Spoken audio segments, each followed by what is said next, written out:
Well, मैं आप सभी को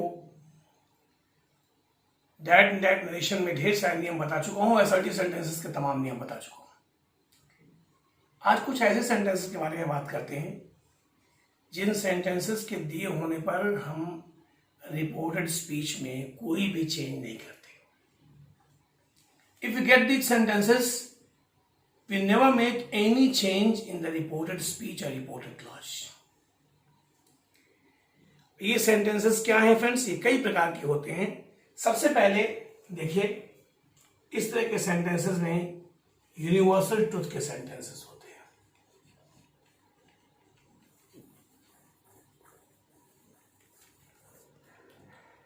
इस यूनिवर्सल ट्रुथ को भी कई प्रकार से बांटा गया है, कई लोगों ने इसे कई प्रकार से दिखाया है। यूनिवर्सल ट्रुथ को कई अलग अलग नामों से भी पुकारने की बात है, कई लोग इसको अलग अलग नामों से पुकारते हैं। लेकिन यूनिवर्सल ट्रुथ का मतलब होता है एक ऐसी कंडीशन, एक ऐसा सत्य, एक ऐसी बात जो किसी भी कंडीशन में चेंज ना हो। You can say a statement that is never going to be change at all. एक ऐसी कंडीशन, एक ऐसा स्टेटमेंट जो किसी भी स्थिति में चेंज ना हो। जैसे मान लो आप कहो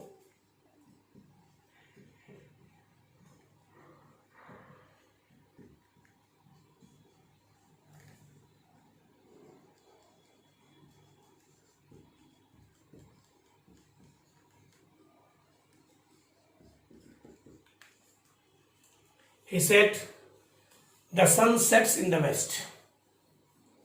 अगर कोई कहता है कि he said the sun sets in the west, इसका मतलब है सूरज पश्चिम में डूबता है। ये हमेशा डूबता है, अनादिकाल से डूबता है और अभी भी आगे भी डूबता रहेगा, आज भी डूबता है। तो इसे हम यूनिवर्सल ट्रुथ कहते हैं। फ्रेंड्स, ऐसे सेंटेंसेस में हम कोई चेंज नहीं करते। सेड है यहां तो सेड का सेड ही होगा, आप जानते हैं। He said that the sun sets in the west, ऐसे हो जाएगा। दूसरी बात है, कई लोग इसे यूनिवर्सल ट्रुथ का हिस्सा कहते हैं। दूसरी बात होती है सोशल ट्रुथ और प्रॉवर्ब्स।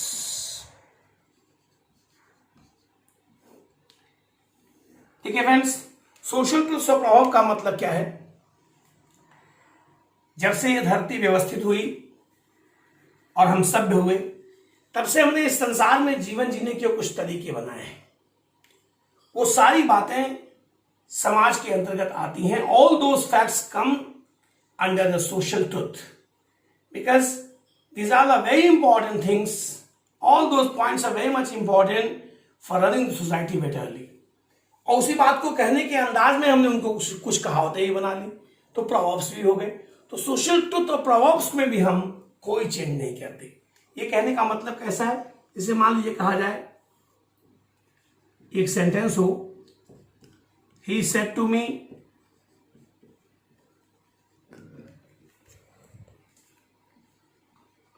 God is great.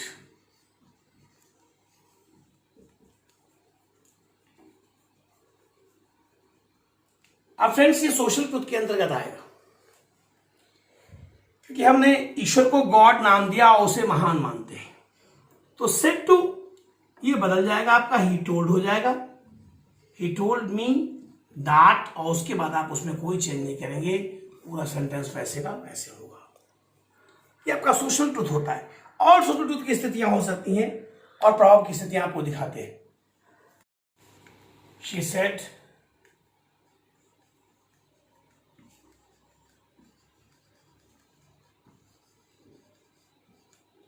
there are 7 days in a week।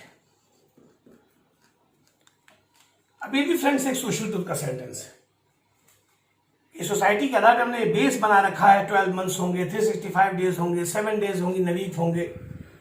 तो अब इसे हम कैसे बनाएंगे? शी सेड का वैसे रखेंगे। It will be she said that, and here it will be that there are 7 days in a week। ये आपके सोशल ट्रुथ की स्थितियां हो गई। अब प्रॉवर्ब से क्या मतलब है? जैसे मान लीजिए एक सेंटेंस देखिए, कहा जाए, आई सेट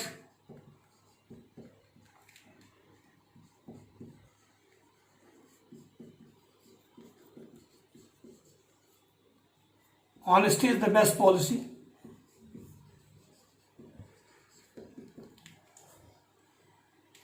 अब आप कहें never never goes in vain, ये सब क्या है? कहावतें। Throughout the world it is always considered, accepted and believed. तो दैट्स व्हाई इस तरह के जो सेंटेंसेस होते हैं इनमें हम कोई चेंज नहीं करते। अभी आई सेड का आई सेड रहेगा, आप दैट लगा के इसे ऐसे बना दोगे। I said that honesty is the best policy, ये आपके सोशल ट्रुथ की कंडीशन हो गई। हम चाहें तो इसे भी यूनिवर्सल ट्रुथ का पार्ट कह सकते हैं, इसे अलग से भी पढ़ सकते हैं। तो ये सोशल ट्रुथ या प्रोबेबल ट्रुथ की कंडीशन हो गई। अब नेक्स्ट देखिए। नाउ फ्रेंड्स, दो और पॉइंट्स की बात करता हूं, मैथमेटिकल फैक्ट और हिस्टोरिकल फैक्ट। मैथमेटिकल फैक्ट का मतलब क्या है? जहां मैथ से या गणित से संबंधित कोई बात कही गई हो। ऐसे मान लीजिए कहा जाए ही सेड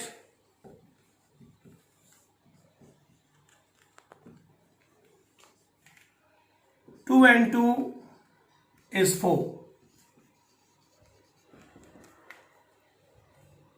अब एक सेंटेंस अगर आप ऐसे पाएंगे कि he said 2 and 2 is 4, तो आप देख सकते हैं मैथमेटिकल फैक्ट माना जाएगा।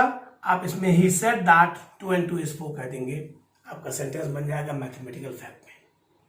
अभी बात करें फ्रेंड्स हिस्टोरिकल फैक्ट की। हिस्टोरिकल फैक्ट का मतलब होता है an undisputed fact from history comes under the criteria of historical fact।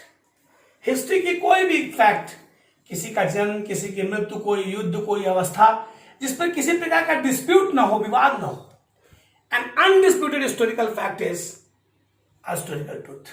कैसे फ्रेंड्स? जैसे मान लीजिए कहा जाए, एक सेंटेंस देखें, he said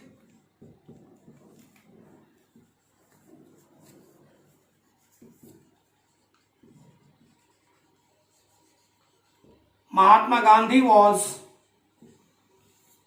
born on 2nd October 1869। अभी एक ऐसा फैक्ट है जिस फैक्ट के ऊपर किसी भी प्रकार से कोई डिस्प्यूट नहीं है, कोई विवाद नहीं है, तो ये आपका हिस्टोरिकल फैक्ट कहलाएगा। And that's why there will be no any change at all. You will say he said that Mahatma Gandhi was born on 2nd October 1869। Here are friends mathematical facts and historical fact. Now some other facts. We talk about some habitual act of fact. Habitual word is made from habit. Habit means adat.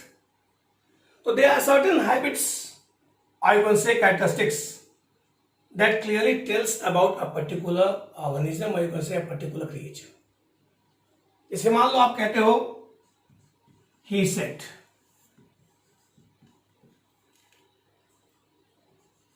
an owl can see at night।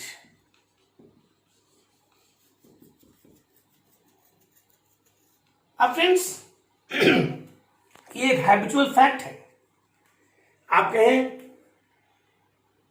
कि a camel can live without water for so many days, तो ये एक habitual fact है, यानी एक ऐसा fact जिस fact से उसके बारे में, उस जीव के बारे में हमेशा के लिए पता रहता है। मतलब कहते हैं उसके अस्थायी गुण, उसका अस्थायी हैबिट का आधार होना, जो कैरेक्टरिस्टिक का हिस्सा बन जाए, लक्षण का हिस्सा है, उसके जीवन का प्रतीक है, उसके जीवन को पहचानने का प्रतीक है, इस तरह की हैबिट है वो।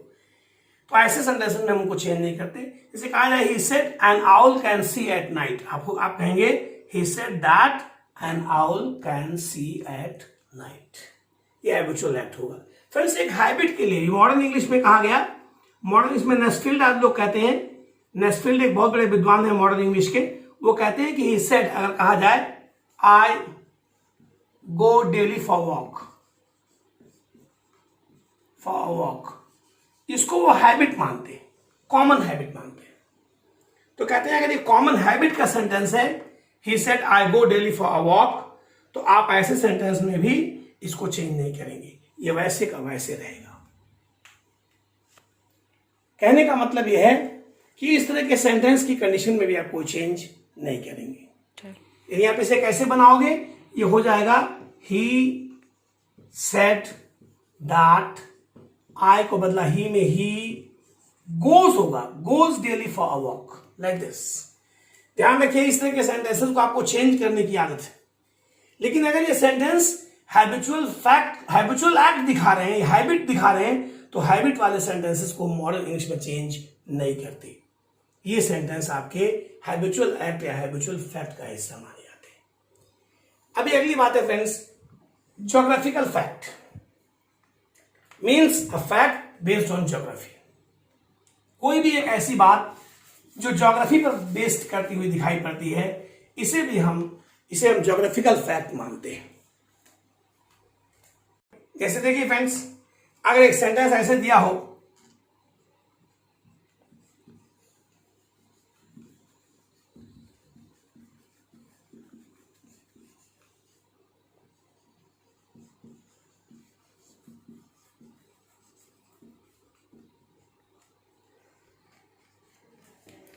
Kashmir is in the north of India, तो आप इस तरह के सेंटेंस को या इस तरह के सेंटेंस की कंडीशन में देख सकते हैं आप। अब Kashmir is in the north of India, ये ज्योग्राफिकल फैक्ट है। इंडिया के लिए बेसिकली इंडिया के नॉर्थ में कश्मीर है और वही रहेगा। तो फ्रेंड्स ये हो जाएगा he said that Kashmir is in the north of India. आप इसे ऐसे बनाएंगे, इसमें कोई चेंज नहीं करेंगे। अब देखो फ्रेंड्स, कुछ ऐसे हिस्टोरिकल फैक्ट भी माने जाते हैं जो थोड़ा अलग तरह के फैक्ट्स हैं। आप उन्हें ज्योग्राफिकल फैक्ट नहीं कह सकते, वो हिस्टोरिकल फैक्ट होते हैं। जैसे मान लिया कहा Narendra Modi is the PM of India, तो he said that Narendra Modi is the PM of India.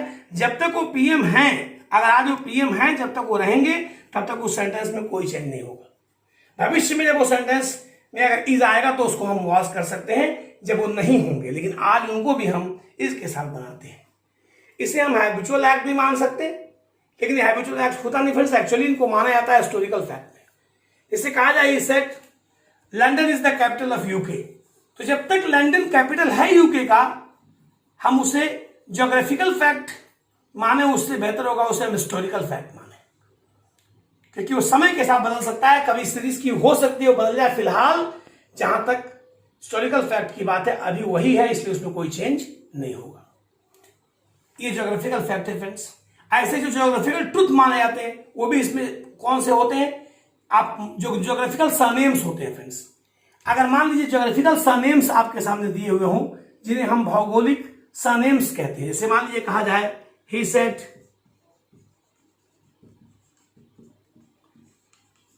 Cuba is the sugar bowl of the world,